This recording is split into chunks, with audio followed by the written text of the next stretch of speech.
YouTube, vamos falar sobre Furiosa. Furiosa, pra quem não sabe, porque esse filme aparentemente passou um pouquinho debaixo do radar, não sei se é um termo, mas tudo bem. É um filme da saga Mad Max que conta a história de fundo da personagem Furiosa, que foi apresentada em Mad Max Estado de Fúria. Mad Max Estado de Fúria é um dos meus filmes favoritos de todos os tempos. Se a gente for olhar unicamente pra filme de ação, tá no meu top 3 junto com Exterminador do Futuro 2 e Operação Invasão. Aquele filme só é fantástico, então eu estava querendo essa continuação barra prequel há muito tempo. Eu lembro que ela foi anunciada em, sei lá, 2016. E ela finalmente está aqui, mas antes de eu ir ver o filme, dois amigos meus viraram pra mim e falaram: não vá esperando Mad Max Estrada da Fúria 2. Estrada de Fúria foi um filme muito único. Eu estou pensando até em fazer um vídeo sobre. Não sobre o filme em si, mas sobre o impacto cultural que eu consegui ver na época. Porque o filme saiu quando eu estava entrando na faculdade de cinema. Então foi, no mínimo, curioso, porque é um filme diferente. Muito mais diferente do que parece ser, em particular por causa de sua estrutura. É um filme que utilizou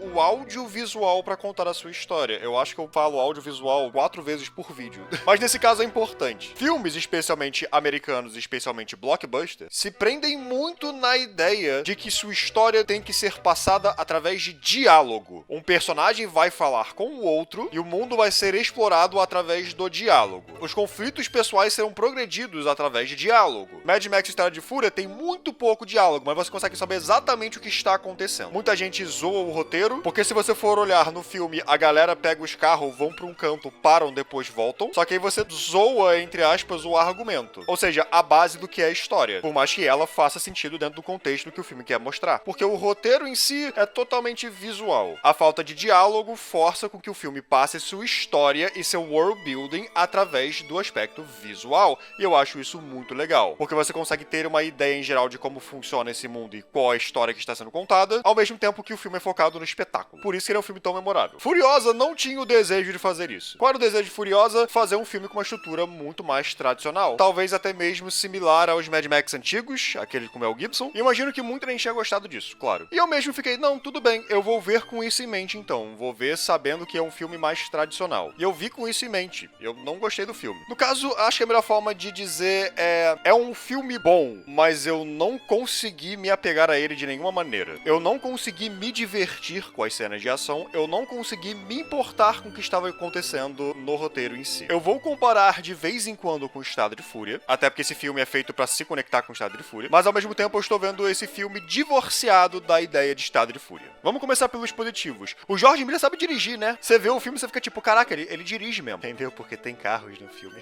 Haha. Mas esse filme é lindo e ele sabe exatamente o que ele está fazendo. Ele continua com a identidade visual que ele tinha em Estrada de Fúria, o que talvez seja um pouco engraçado, porque a forma como eu tinha interpretado é que Estrada de Fúria se passava muito tempo depois, por isso que o mundo era tão diferente. Só que esse filme se passa muito tempo antes de Estrada de Fúria, pelo menos boa parte dele. Enfim, os cenários estão lindos, a forma como ele usa cores está linda, a maneira como ele contrasta o laranja de um dia com o azul de noite é bem fenomenal. As noites em particular são altamente estilizadas, mas de uma maneira que você consegue ver tudo perfeitamente. Não é uma iluminação sutil, é um azul estourado na sua cara. Eu gosto muito disso. Ele também continua com a ideia que ele teve de colocar a coisa mais importante da tela sempre no centro. Porém, em Estado de Fúria, ele fazia isso nas cenas de ação. Dessa maneira, você nunca se perdia, não importava quantos cortes tinham. A cena da Furiosa lutando contra o Max na areia é uma bagunça, porque ela é feita pra parecer uma bagunça desesperada e intensa, só que tudo de importante tá no centro, então é muito fácil se manter vendo a ação em meio aos cortes. Mas quando não está, o movimento da tela faz com que você olhe pro ponto mais importante. Esse filme não tem tanta ação, então a coisa mais importante, estar no centro, acaba trazendo um charme meio cafona pro filme. A ideia da filmagem lembra, em particular, filme Velho Oeste dos anos 60. De uma maneira que eu não acho que foi intencional, mas o aspecto cafona ajuda bastante. Quando tem ação, ela é filmada de maneira linda, obviamente. Mas de resto, o mundo de Mad Max é interessante, e os aspectos apresentados em Estado de Fúria são interessantes. Eu digo Estado de Fúria em particular porque muito daquele filme está aqui. Immortan Joe, Os Garotos de Guerra, tudo isso está nesse filme, porém é apresentado de uma forma mais lenta, mais metódica, mais tradicional. Você poderia argumentar que é quase redundante. Tudo que é passado aqui foi passado em Estado de Fúria, agora a gente só tem isso mais mastigado, mas ainda assim eu gosto desse aspecto. Eu geralmente não gosto de história de apocalipse ou pós-apocalipse, eu realmente acho extremamente sem graça. Por isso vocês não vão me ver falando de Fallout, por exemplo. Mas o conceito de Mad Max de todo mundo perdeu a cabeça por causa do apocalipse é legal. Cria um mundo interessante. Um ecossistema interessante com as várias gangues diferentes. Esse filme lida um pouquinho com as questões políticas disso, no sentido de relação entre gangues, então é legal. Eu consigo dizer, esse filme é bom. Esse filme faz tudo o que ele queria fazer de uma forma certa. Mas eu não gostei muito dele. Como eu já falei algumas vezes, ele tem uma estrutura mais tradicional. Mas só de certa maneira. Sabe, em um blockbuster de ação, você sabe mais ou menos quando você deveria colocar as cenas de ação. Tem uma no início pra te deixar tipo, uou! E aí uma no final do primeiro ato, e aí alguma no meio do filme que dá uma mudança no filme inteiro, e aí quando vai chegando no terceiro ato, o filme vai ficando mais lento, mas aí no terceiro ato em si, puta merda, que cena de ação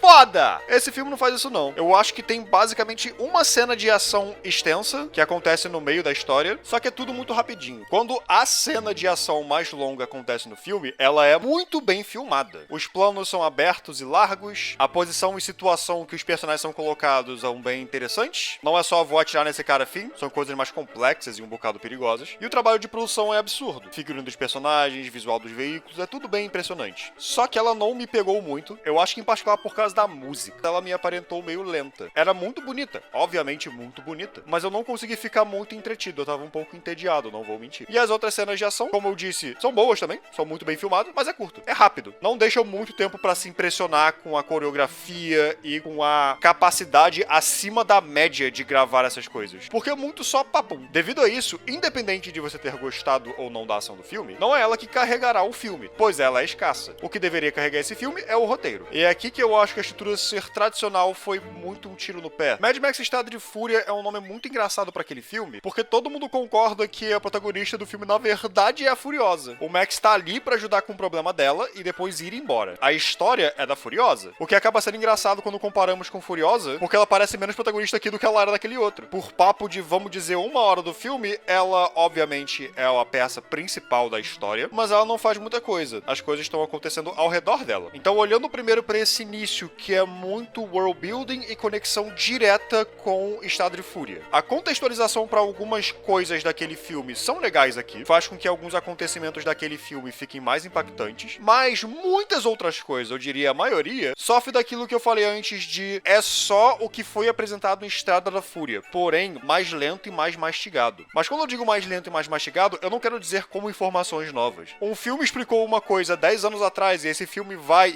explicar de novo, só que bem devagar pra quem não entendeu. Isso faz com que algumas cenas com o Immortan Joe e os garotos de guerra fiquem mais monótonas do que deveriam. Porque eu assisti com uma cara de eu sei de tudo isso aqui é normal pra mim, tudo isso aqui é o esperado. Nada disso daqui é uma informação nova. E não tá sendo entregue com um diálogo ou um charme bom o suficiente. Porque Immortan Joe não é charmoso, não é pra ser. Ele é visualmente interessante. Tudo na lore dele é visualmente interessante, inclusive os garotos de guerra. Mas como nós não temos um personagem garoto de guerra que nem Estado de Fúria, é só informação sendo entregue de novo sem adicionar nada. Por isso eu achei o personagem e gangue do Chris Hemsworth mais interessante. E aí você tem a Furiosa ali. Furiosa em Estado de Fúria é uma ótima personagem porque ela não precisa falar muito, ela conversa com seus punhos, eu acho, e armas de fogo e braço metálico. A personagem é seca e fria e caladona e badass e fodona e tal. Só que isso não carrega muito uma protagonista de um filme mais tradicional, não. Até porque ela não é badass ainda. Então ela meio... Isso causa um problema porque eu deveria me importar e ter empatia com o que tá acontecendo com ela. Afinal, ela basicamente só quer ir embora dessa situação e se vingar. São os dois objetivos da personagem. Se eu não criei uma conexão com a personagem em si, eu não consigo me importar muito com a jornada dela. Até porque é uma jornada muito simples. É uma história tão simples quanto Estado de Fúria. Só que se passa por um tempo mais longo e tem momentos pra respirar. Afinal, a história tá sendo contada através de diálogo. Mas ter mais tempo da galera conversando não deixa a história mais interessante. É um pouco menos, porque é uma história que eu já vi infinitas vezes. Esse é sempre o problema que eu tenho em mídia. Quando você consome muita coisa, você quer coisas novas. Isso daqui não foi novo o suficiente pra mim. Então, no fim das contas, eu achei esse filme bom na ideia de ele é muito bem feito, muito bem produzido, e o roteiro, por mais que seja básico e simples, entrega o que ele deveria entregar. Mas eu não consegui gostar, não. Eu não consegui me divertir, eu não consegui me emocionar. Eu assisti o filme inteiro com os braços cruzados, meio entediado no cinema. Mas eu imagino que eu seja uma minoria aqui. Imagino que muita gente gostou. Eu acho que meu editor viu. O que você achou? Você gostou? Deixa aí sua opinião pro público, eu acho. Enfim, é isso. Muito obrigado por terem assistido. Muito obrigado a quem me apoia financeiramente de qualquer maneira. Até a próxima e até!